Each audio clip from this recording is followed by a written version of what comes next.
Institute में आप सभी विद्यार्थियों का स्वागत है। आइए आज हम लोग अपने अध्ययन के क्रम में यह देखने का प्रयास करेंगे कि हमारे प्रशांत महासागर में कौन कौन सी जलधाराएं चलती हैं। प्रशांत महासागर में जो प्रमुख जलधाराएं चलती हैं, उन सभी जलधाराओं के हर एक आयाम को हम अपने अध्ययन प्रक्रिया के दौरान समझने का प्रयास करेंगे कि आखिर हमारे प्रशांत महासागर में कौन कौन सी जलधारा चलती है, कौन कौन सी जलधारा हमारे प्रशांत महासागर में प्रवाहित होती है और उसका आकार क्या है, उसका स्वरूप क्या है, उसका प्रवाह क्या है। इस विषय को हम लोग यहाँ पर देखने का प्रयास करेंगे। ये हमारा प्रशांत महासागर है और उसमें बहने वाली जलधाराओं को हम लोग देखने का प्रयास कर रहे हैं। यहां पर आप देखें तो ये आपका है, इसे हम कहते हैं आपके उत्तरी अमेरिका, और इधर आपका है ये दक्षिणी अमेरिका। और इस तरीके से हमारे प्रशांत महासागर के बिल्कुल बीचों बीच से होकर के एक रेखा जाती है। इस काल्पनिक रेखा को हम लोग कहते हैं इक्वेटर लाइन, या इसे हम कहते हैं विषुवत रेखा। ये हमारी विषुवत रेखा हमारे प्रशांत महासागर में बीचों बीच से होकर के गुजरती है। तो इस तरीके से इसी विषुवत रेखा को हम लोग यहां पर देखने का प्रयास करेंगे। यह आपका ऑस्ट्रेलिया है और यहां आपका है ये आपका जापान, चाइना और ये सबका तट है, और इधर ऑस्ट्रेलिया है और बीच में आपका इधर ये और इसके बीच में जो पूरा का पूरा एरिया है इसे हम प्रशांत महासागर कहते हैं। और यहां पर आपका जापान राष्ट्र है। जापान एक द्वीपीय राष्ट्र है, ये राष्ट्र यहां पर मौजूद है। अब हम लोग यहां पर देखें तो हमारे प्रशांत महासागर में एक जलधारा इस प्रकार से चलती है, विषुवत रेखा के बिल्कुल पास चलती है। और इस जलधारा को हम लोग क्या कहते हैं? इस जलधारा को हम कहते हैं प्रशांत महासागरीय, प्रशांत विषुवतीय जलधारा कहते हैं। प्रशांत विषुवतीय जलधारा के नाम से इसे हम जानते हैं। ये जलधारा हमारी हॉट होती है क्योंकि इसका जन्म कहीं ना कहीं कहां पर हो रहा है? विषुवत रेखा पर हो रहा है। यही जलधारा जब हमारे सुसीमा के तट से टकराती है तो इसे हम कहते हैं सुसीमा की जलधारा। इसे हम कहते हैं सुसीमा की जलधारा। और फिर यहां पर हम लोग देखें तो यही जलधारा हमारी आगे चलती है और फिर ये जलधारा हमारी यहां पर आती है। और यहां पर आने की वजह से इस जलधारा को हम यहां किस तट पर जो जलधारा जाती है उसे हम क्यूरो सीओ की जलधारा कहते हैं। यूरोसियो की जलधारा है हमारी ये। और फिर ऊपर से हमारी एक जलधारा यहां से आ रही है, ऊपर से ध्रुवीय प्रदेशों से हमारी जलधारा आ रही है जिसे हम ओयोसियो की जलधारा कहते हैं। ओयोसियो की जलधारा इसे हम कहते हैं, या फिर इसका एक नाम और है क्यूराइल जलधारा। क्यूराइल जलधारा के नाम से इसे हम लोग जानते हैं, या फिर इसे हम लोग कहते हैं ओयोसियो की जलधारा। और ये गर्म और ठंडी जलधारा जिस स्थान पर मिलती है आप सभी लोग जानते हैं, गर्म और ठंडी जलधारा जहां पर मिलती है वहां पर किसका उत्पादन होता है? मछली का उत्पादन होता है। जहां पर भी प्रिय विद्यार्थियों ये जलधारा मिलती है वहां पर मत्स्य उत्पादन का केंद्र बनता है, वहां पर मछली का उत्पादन होता है व्यापक पैमाने पर। तो हमारे प्रशांत महासागर में कहीं ना कहीं यहां पर किसका उत्पादन होगा? मछली का उत्पादन होगा। यहां गर्म और ठंडी जलधाराएं मिलती हैं, वहां प्लैंकटन नामक वनस्पति का विकास होता है। और ये प्लैंकटन नामक वनस्पति कहीं ना कहीं हम लोग देखें तो ये प्लैंकटन नामक वनस्पति ही कहीं ना कहीं किसके विकास के लिए उत्तरदायी है? कहीं ना कहीं हम लोग देखते हैं ये प्लैंकटन वनस्पति और जीव जहां पर पाए जाते हैं वहीं पर सभी की सभी मछलियां हमारी पाई जाती हैं। और ये हमारी जो जलधारा है इसे हम कहते हैं प्रशांत प्रवाह के नाम से जानते हैं। प्रशांत प्रवाह के नाम से इसे हम जानते हैं। यही जलधारा जब हमें अमेरिका की इस तट पर जाती है तो उसे हम अलास्का के तट से जब टकराती है तो इसे हम कहते हैं अलास्का की जलधारा। इसे हम अलास्का की जलधारा के नाम से जानते हैं। और यही जलधारा, इसी का एक भाग जब नीचे की तरफ आता है, यहां पर नीचे की तरफ आता है इसी से, और यहां पर कहीं ना कहीं हम देखें यही जलधारा का भाग यहां पर नीचे की तरफ आता है इस तरीके से, और अमेरिका के कैलिफोर्निया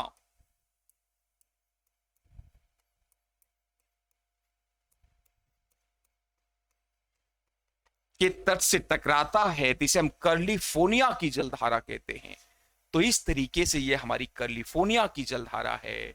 तो हम अभी जो देख रहे थे वो अपने उत्तरी गोलार्ध में प्रवाहित होने वाली जलधाराओं के विषय में जानकारी ले रहे थे। जलधाराओं के विषय में हम लोग देख रहे थे हमारे उत्तरी गोलार्ध में कौन कौन सी हमारी जलधाराएं प्रवाहित होती हैं। ये बात सभी विद्यार्थी को नॉट एनी कंफ्यूजन,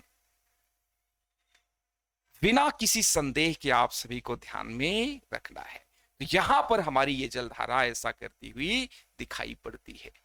और फिर हम देखते हैं तो हमारा कहीं ना कहीं ये सेल पूरी तरीके से क्या हो जाता है, कंप्लीट हो जाता है। हमारी यहां पर एक जलधारा बहती है, जस्ट उल्टा इसका प्रवाह होता है, और ये अटलांटिक महासागर में भी कहीं ना कहीं प्रवाहित हो रही है। इसे हम कहते हैं प्रति विषुवतीय जलधारा के नाम से इसे हम जानते हैं। प्रतिविषुवतीय जलधारा के नाम से इसे हम लोग जानते हैं। ये हमारी प्रतिविषुवतीय जलधारा है। ये हमारे उत्तरी गोलार्ध में अटलांटिक महासागर में विषुवतीय जलधारा की जस्ट विपरीत प्रवाहित हो रही थी, और हमारे प्रशांत महासागर में भी ये जलधारा इस प्रकार से प्रवाहित होती रहती है, बिल्कुल विपरीत। इसे हम कहते हैं प्रतिविषुवतीय जलधारा। और ये हमारी जो करंट है प्रशांत विषुवतीय जलधारा, यही जलधारा आगे बढ़ करके किस नाम से जानी जाती है, सुसीमा की जलधारा। यहां पर जापान है, जापान की सुसीमा के तट से जब टकराती है प्रिय विद्यार्थियों, तो इसे हम कहते हैं सुसीमा की जलधारा। और फिर जब यह हमारी क्यूरेशियो के तट से टकराती है तो इसे हम कहते हैं क्यूरेशियो की जलधारा। और ये जलधाराएं नीचे की तरफ से जा रही है, इसलिए गर्म है, अर्थात मैं कहूं कि निम्न अक्षांश की तरफ इनका जन्म हुआ है, और ये सभी निम्न अक्षांश से जा रही हैं। इस कारण से ये सारी की सारी जलधाराएं हमारी गर्म होंगी। ये सभी जलधाराएं हमारी हॉट करंट हैं। तो यहां पर कहीं ना कहीं ऐसा सभी को ध्यान में रखना है, जब हम करंट के विषय में पढ़ रहे हैं, ये हमें बिना कंफ्यूजन के ध्यान में रखना है।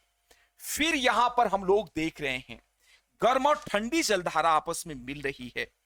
गर्म और ठंडी जलधारा यहां पर मिलने की वजह से प्लैंकटन जीव और वनस्पतियों का यहां पर विकास होता है। इसीलिए कहीं ना कहीं जापान के आसपास ओयोशियो की जलधारा और क्यूरोशियो की जलधारा, या फिर हम कहें क्यूराइल की जलधारा, और फिर क्यूरोशियो की जलधारा जब आकर के आपस में मिलती हैं, तब जाकर के गर्म और ठंडा प्लेस का निर्माण होता है। और इसी गर्म और ठंडे प्लेस पर सबसे ज्यादा मछली का उत्पादन सबसे ज्यादा होता है। यहां पर मत्स्य अर्थव्यवस्था का विकास कहीं ना कहीं हम सबको दिखाई पड़ता है। और जापान के तो फूडिंग कल्चर में ही है मछली खाना। जापान के लोग मछली खाना बहुत पसंद करते हैं, वहां के फूडिंग कल्चर में है मछली खाना। इस कारण से जापान की इस स्थान पर मछली से संबंधित उद्योग और व्यापार उच्च पैमाने पर होते हैं। और फिर हम लोग अगर देखें तो यहां पर कहीं ना कहीं हम सबको क्या दिखाई पड़ता है, मछली का अचार भी हम प्राप्त करते हैं, और मछली की ओमेगा 5 की कैप्सूल भी हम प्राप्त करते हैं, और मछलियों की हड्डियों से तमाम प्रकार के सौंदर्य प्रसाधन की सामग्रियां भी बनाई जाती हैं। तो कहीं ना कहीं ये बातें सभी विद्यार्थी को ध्यान में रखना है। दवा में इनका उपयोग होता है, अर्थात मछली और मछली से जुड़े हुए अन्य अनुषांगिक कार्य भी यहां पर संपन्न किए जाते हैं, जिसके कारण यहां पर मत्स्य अर्थव्यवस्था का विकास होता है। यहां पर जो हमारी जलधारा आपस में मिल रही है, वो हमारी जलधारा कैसी है? गर्म और ठंडी जलधारा है, जिसके कारण यहां प्लैंकटन वनस्पति का विकास हुआ और हमारी मछलियों के प्रजनन के लिए, उनकी संतानोत्पत्ति के लिए अनुकूलतम दशा भी यहां पर पाई जाती है। और सभी जीवों में, दुनिया के कोई भी जीव हो, सभी जीवों में अपनी प्रजाति को आगे बढ़ाने, अपनी जीव प्लाज्म को अपनी संतति में ट्रांसफर करने की प्रबलतम इच्छा पाई जाती है। इस महान बात को हमारे वैज्ञानिकों ने हम सबको बताया। तो हमारी मछलियां भी अपनी प्रजाति को बढ़ाना चाहती हैं, इस कारण से यहां पर प्रजनन के लिए अनुकूलतम दशा पाई जाती, इस कारण से भी वो यहां पर आ जाती हैं। जब यहां पर आ जाती सारी मछलियां, तो सारे मछुआरों को ये बात दरअसल पता है, तो अपनी वो जाल लेकर जाते हैं, सब मछलियों को कैच करके लेकर चले आते हैं। यहां पर कहीं ना कहीं हम सबको ऐसा देखने को मिलता है। और फिर हम लोग अगर देखें, जापान में मिनीमाटा रोग हुआ था, जापान में मिनीमाटा रोग फैला हुआ था। जापान में एक रोग फैला हुआ था जिसे हम कहते हैं मिनीमाटा रोग। इस रोग से जापान में बहुत सारे लोग मारे गए। दरअसल जापान एशिया का विकसित राष्ट्र है और जापान आधुनिक तकनीकी और प्रौद्योगिकी के मामले में भी काफी संपन्न राष्ट्र है और जापान इलेक्ट्रॉनिक सेक्टर में भी बहुत अच्छी तरीके से काम कर रहा है। इस कारण से कहीं ना कहीं वहां पर जो इलेक्ट्रॉनिक वेस्ट मटेरियल है, उसकी मात्रा बहुत ज्यादा हो गई और उसका कुशलतम प्रबंधन ठीक प्रकार से नहीं किया गया। और जो उसमें पारा था, जिसे हम HG के नाम से जानते हैं, पारा, ये पारा सब जाकर के नदियों में, उनके समुद्र तटीय भागों में सब जाकर के मिल गया। जब वहां सब समुद्रों में, यहां वाले भाग में सब पारा जाकर के मिल गया, उसके बाद यहां के मछलियों ने उस जल को पिया, वहां की वनस्पतियों को खाया, तो ये पारा इंजेक्ट हो गया हमारी मछलियों के शरीर में और उन्हीं मछलियों को हम लोगों ने खाया, मानव ने खाया, तो वो पारा मानव के शरीर में आ गया और जिससे सभी जापान के लोग मिनीमाटा रोग से क्या हो गए? पीड़ित हो गए। तो ये बातें भी ध्यान में रखना चाहिए। इसे हम कहते हैं फूड साइकिल। तो हम अपने पर्यावरण को अगर प्रदूषित करेंगे तो वह हमें किसी ना किसी रूप में हमारे फूड चेन के माध्यम से वो हमें प्राप्त होने वाला है। हम उससे वंचित नहीं रह सकते हैं, हम उससे निरपेक्ष नहीं रह सकते हैं। वह किसी ना किसी रूप में ये हमें प्रभावित करेंगे ही करेंगे। और फिर यहां पर हम लोग देखने जा रहे हैं, अगली जलधारा हमारी है, फिर यही कुरोशियो की जलधारा आगे बढ़ती है, प्रशांत प्रवाह के नाम से आगे बढ़ जाती है। उत्तरी प्रशांत प्रवाह, यहां पर लिख लें U0 और यहां पर लिख लें P0। U0 और P0, इसका मतलब ऐसा नहीं है कि ये उत्तर प्रदेश है, इसका मतलब है कि इसका मतलब है उत्तरी प्रशांत जलधारा। और फिर यही उत्तरी प्रशांत प्रवाह आगे बढ़ता है तो अमेरिका के एक राज्य है, यहां पर अलास्का प्रांत है और अलास्का में जाता है जहां पर सब बर्फ जमा है। और ये गर्म जलधारा जब अलास्का की तरफ जाती है, अलास्का में पहुंचती है, तो अलास्का के तटों पर जमी हुई सारी बर्फ को स्वच्छ बना देती है, सारी बर्फ को पिघला देती है और हमारे तट वहां पर स्वच्छ हो जाते हैं। ये कहीं ना कहीं आर्थिक दृष्टिकोण से ये अलास्का की जलधारा अमेरिका के लिए बहुत वरदान के समान है। अमेरिका के लिए आर्थिक फायदेमंद है ये, तो यहां पर हम लोग फिर देखने जा रहे हैं हमारे दक्षिणी गोलार्ध में हमारी कौन कौन सी जलधाराएं प्रवाहित होती हैं। तो यहां पर हमारे दक्षिणी गोलार्ध में जो हमारी जलधारा प्रवाहित होती है, इस जलधारा को हम कहते हैं दक्षिणी गोलार्ध में प्रवाहित हो रही, इसलिए द जीरो, और फिर प्रशांत महासागर में प्रवाहित हो रही है, फिर लिखें प्रशांत, और विषुवत रेखा के पास प्रवाहित हो रही है, इस कारण से इसे हम क्या कहते हैं, विषुवतीय जलधारा। दक्षिणी प्रशांत विषुवतीय जलधारा ये प्रवाहित होती है दक्षिणी गोलार्ध में, बिल्कुल हमारे विषुवत रेखा को साथ साथ। और फिर यही जलधारा यहां पर नीचे की तरफ आती है, तो इस जलधारा को हम किस नाम से जानते हैं, तब इस जलधारा को हम लोग जानते हैं, यहां नीचे की तरफ ये हमारी जलधारा आती है, तो इस जलधारा को हम लोग जानते हैं यह ऑस्ट्रेलिया का पूर्वी तट है, इसे हम कहते हैं ऑस्ट्रेलियन या पूर्वी ऑस्ट्रेलियन पूर्वी जलधारा या पूर्वी ऑस्ट्रेलियन जलधारा के नाम से जानते हैं। तो यहां पर यह जलधारा फिर अपने प्रवाह को चेंज करती है और फिर यहां से आगे बढ़ती है, इस प्रकार से इधर तरफ ये जलधारा मुड़ती है। अब यहां पर ये जलधारा मुड़ेगी, तो ये बातें ध्यान में रखना है।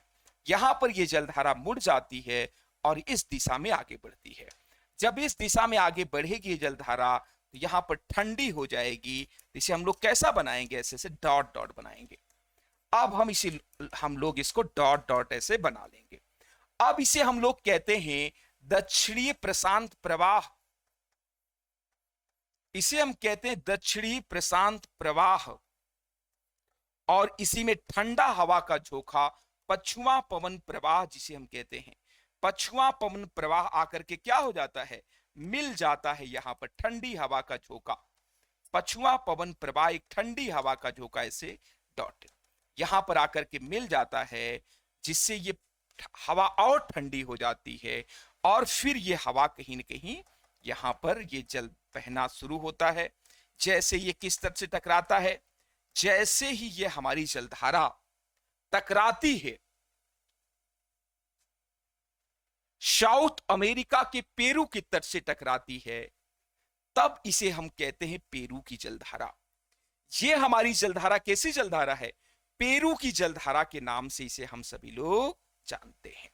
ये हमारी पेरू की जलधारा है, पेरू के तट से बहती है, इसी कारण से इसे हम क्या कहते हैं, पेरू की जलधारा कहते हैं। पेरू एक राष्ट्र है, पेरू की जल धारा के नाम से इसे हम जानते हैं। या इसकी खोज करने वाले वैज्ञानिक का नाम है हम्बोल्ट। तो कभी कभी आपसे पूछा जा सकता है, इसे हम हम्बोल्ट की जलधारा भी कहते हैं, क्योंकि हमारी पेरू की जलधारा के जो खोज करने वाले वैज्ञानिक हैं, जो साइंटिस्ट हैं, वो कौन है, हम्बोल्ट महोदय हैं, एक जियोग्राफर हैं। इसी कारण से इस जलधारा को हम क्या कहते हैं, हम्बोल्ट की जलधारा। उनके सम्मान में इसे हम हम्बोल्ट की जलधारा के नाम से जानते हैं, उनके सम्मान में हम कहते हैं ऐसा। ये हमारे पेरू के तट से ठंडी जलधारा आगे बढ़ती है और ऊपर की तरफ से हमारी एक जलधारा आती है, यहां से एक जलधारा नीचे की तरफ उतर रही होती है।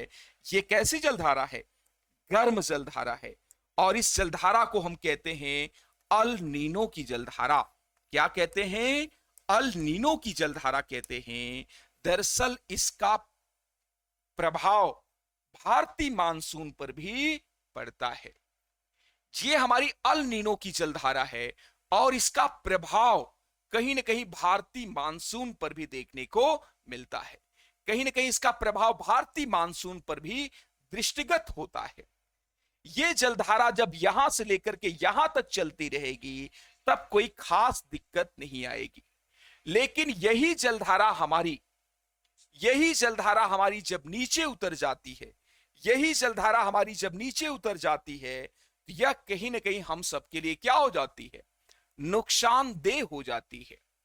दरअसल ये भारतीय मानसून को प्रभावित हो करती है। जब मैं भारतीय मानसून की बात करता हूं, तो इसका मतलब दक्षिणी पश्चिमी मानसून को प्रभावित करती है या भारतीय ग्रीष्मकालीन मानसून को प्रभावित करती है। जब ये जलधारा हमारी यहां नीचे उतर आती है तो यहां पर जो ठंडा जलधारा है, यहां पर ठंडा है, और ठंडा का मतलब उच्च वायुदाब और गर्म का मतलब निम्न वायुदाब। यहां पर जो उच्च वायुदाब है, जैसे ही अल नीनो जलधारा नीचे उतरती है तो ये किसमें कन्वर्ट हो जाता है, यहां पर निम्न वायुदाब बन जाता है गर्म जलधारा अल नीनो के नीचे उतरने से। जैसे ही अल नीनो नीचे आएगी, यहां क्या बन जाएगा, लो प्रेशर बेल्ट। और लो प्रेशर बेल्ट जब यहां बन जाता है तो भारतीय मानसून जो हिंद महासागर में भारतीय मानसूनी आर्द्रता युक्त हवाएं इकट्ठा हैं, भारत की मुख्य भूमि पर निम्न वायुदाब बना हुआ है, भारत की भूमि पर प्रस्थान करना चाहती हैं, भारत की भूमि पर ये आर्द्रता युक्त हवाएं जाना चाहती हैं, ये भारत की भूमि पर जा नहीं पाती। यहां पर पेरू के तट पर निम्न वायुदाब बनने से सारी के सारी उच्च वायुदाब जो हिंद महासागर में बना है वो पेरू की तरफ आ जाता है, पेरू की तरफ आ जाता है। इसी कारण से भारत में अल नीनो ईयर में वर्षा की मात्रा कम प्राप्त होती है। वर्षा आप सभी लोग कम प्राप्त करते हैं। जब भी भारत में अल नीनो वर्ष होगा तब आप वर्षा की मात्रा कैसे प्राप्त करेंगे, कम प्राप्त करेंगे। जब ला नीनो वर्ष होता है तब आप सभी लोग वर्षा की मात्रा क्या प्राप्त करते हैं, ज्यादा प्राप्त करते हैं। लेकिन अल नीनो वर्ष में आप लोग वर्षा की मात्रा कम प्राप्त करते हैं। तो इस तरीके से हमारा ये पूरा का पूरा सेल, ये पूरा का पूरा सेल क्या होता है, कंप्लीट हो जाता है। इस प्रकार से ये हमारा पूरा सेल कंप्लीट होता है। ये हमारा है उत्तरी गोलार्ध और ये हमारा कहीं ना कहीं क्या है, दक्षिणी गोलार्ध। तो हमारे उत्तरी गोलार्ध में जो हमारी जलधारा बहती है उसे हम कहते उत्तरी गोलार्ध में, प्रशांत महासागर के उत्तरी गोलार्ध में प्रवाहित होने वाली जलधारा। और जो प्रशांत महासागर में विषुवत रेखा के नीचे जो हमारी जलधारा बहती है उसे हम कहते प्रशांत महासागर के दक्षिणी गोलार्ध में प्रवाहित होने वाली जलधारा। तो आप अगर यहां पर एक बार फिर देखने का प्रयास करें तो यहां पर कहीं ना कहीं उत्तरी प्रशांत विषुवतीय जलधारा हमारी आगे बढ़ती है। ये आगे बढ़ करके जैसे ही यहां जापान के तट से टकराती है तो दो भागों में बढ़ जाती है। सुसीमा के तट से आगे बढ़ती है जिसे हम सुसीमा की जलधारा कहते हैं, एक कुरेशियो के तट से बढ़ती जिसे हम कुरेशियो की जलधारा कहते हैं। विषुवत रेखा पर इसका जन्म हुआ है। इसी कारण से कहीं ना कहीं यहां पर क्या होता है, विषुवत रेखा पर जन्म होने के कारण से ऐसा होता है कि ये जलधारा हमारी गर्म है। और फिर आप देखें उच्च अक्षांश अर्थात कि ध्रुवीय प्रदेश से जिस जलधारा का जन्म होगा, यहां पर जिसका जन्म होगा, अगर नीचे की तरफ आएगी तो वो सारी की सारी जलधाराएं हमारी कैसी होंगी, वो सारी की सारी जलधाराएं हमारी ठंडी होती है। तो इस प्रकार से ये हमारी जलधारा क्या होगी, गर्म। और फिर एक उच्च अक्षांश पर जन्म लेने वाली जलधारा है जिसे हम ओयोसियो की जलधारा कहते हैं या फिर इसे हम क्यूराइल जलधारा कहते हैं। यही जलधारा जब, या हम इसे काली जलधारा कहते हैं, यही जलधारा जब हमारी नीचे आती है तो जिस स्थान पर दोनों जलधाराएं मिलती हैं वहां पर मछली उत्पादन के केंद्र बनते हैं। और जहां पर हमारी गर्म और ठंडी जलधाराएं मिलती हैं वहां पर कहीं ना कहीं क्या होता है, वहां पर कहीं ना कहीं कोहरे का निर्माण होता है। तो जहां पर ये हमारी गर्म और ठंडी जलधाराएं मिलती हैं वहां पर नौ परिवहन संभव नहीं है, वहां पर आप नौ परिवहन नहीं कर सकते हैं क्योंकि वहां कोहरा बनेगा, फ्रंट बनता है, जिसके कारण आपकी विजिबिलिटी क्या हो जाती है, कम हो जाती है। तो यहां पर कहीं ना कहीं आपकी विजिबिलिटी क्या होगी, कम होगी। इस विषय को ध्यान में रखना है। इसीलिए जहां पर गर्म और ठंडी जलधारा मिलती है वहां से कोई भी जहाज या नौ परिवहन जैसी और फिर हम लोग यहां पर देखें, यही जलधारा हमारी इधर की तरफ मुड़ जाती है, जिसे हम कहते उत्तरी प्रशांत प्रवाह। और यही उत्तरी प्रशांत प्रवाह आगे अलास्का प्रांत में जाता है।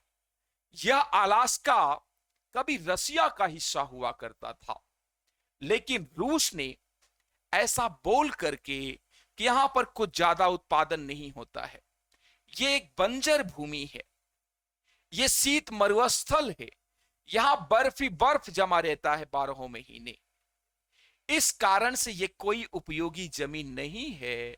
इस निमित्त बोल करके इसको बेच दिया, इसकी नीलामी लगा दी। जब रसिया इसकी नीलामी कर रहा था तो चालाक अमेरिका राष्ट्र इसे खरीदने के लिए उद्यत था, तैयार था, इसे खरीदने के लिए तैयार था। और अमेरिका ने इस अलास्का प्रांत को खरीद लिया, और आज ये वहां के लिए क्या साबित हो रहा है?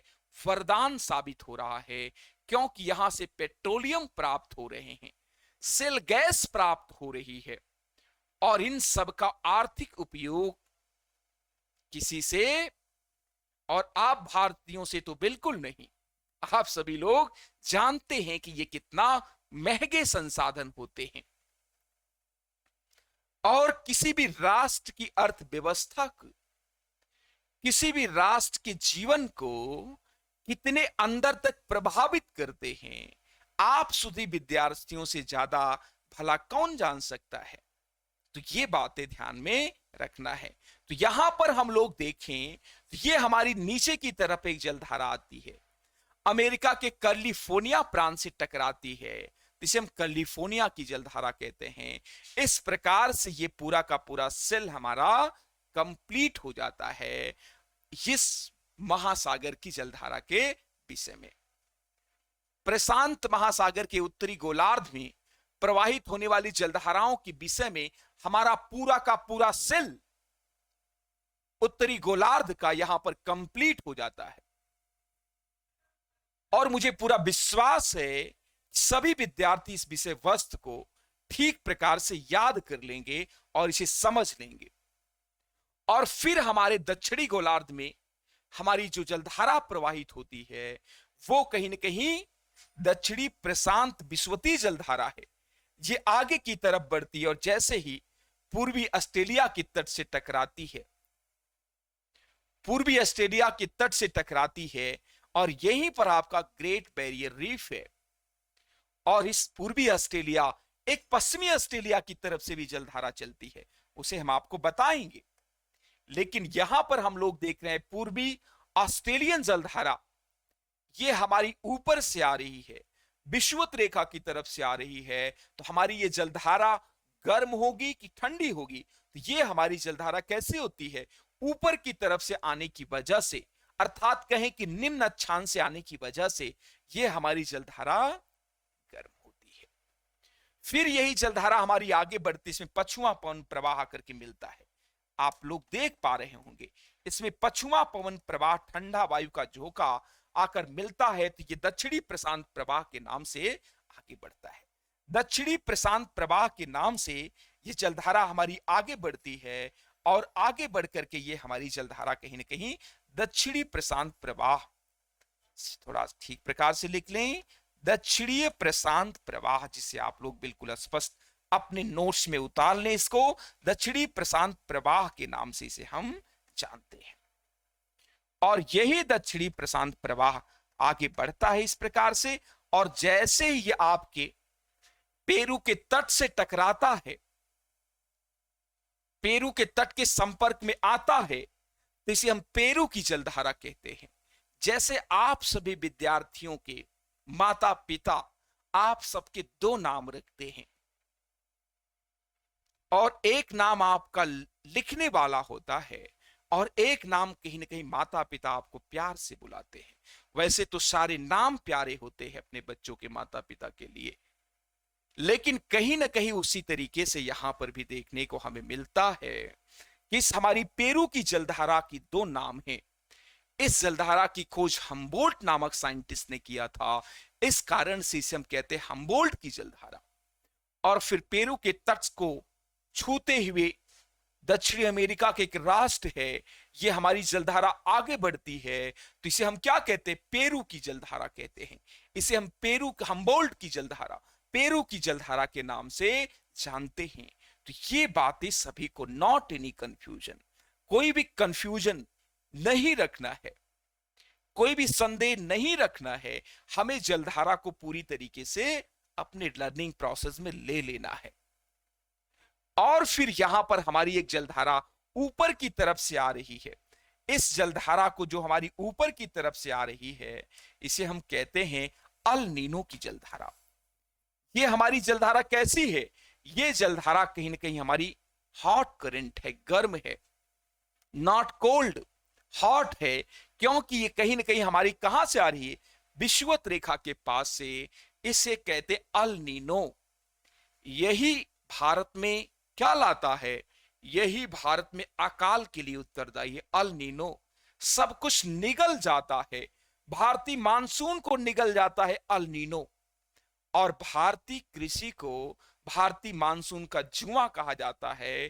तो ये अल नीनो रूपी राक्षस आपके सारे के सारे मानसून को, जो भारत के दक्षिणी पश्चिमी तट पर एकत्र होता है, उसको अपने घर बुला लेता है, अपनी तरफ बुला देता है। वो सब भारत में आर्द्रता युक्त हवाओं को नहीं जाने देता, जिसके कारण भारत में अकाल और सूखा जैसी स्थिति आ जाती है।